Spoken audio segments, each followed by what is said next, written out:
Here's today's project. Can you see how busy I've been? Look, I even chunked a hole in my finger.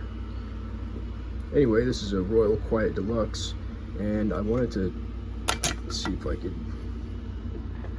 put some Spencerian script in it, and it worked. It works great. It types fine. Really cool. So these normally didn't come with script type bars, but now they do.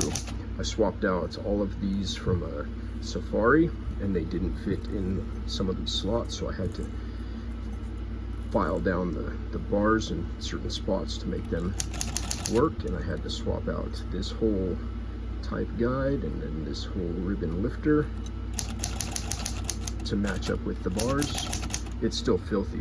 They're just sticking because this is just a test machine to see if it worked, and it does. So we're going to take it apart and clean it now and see if we can't make it a cool color.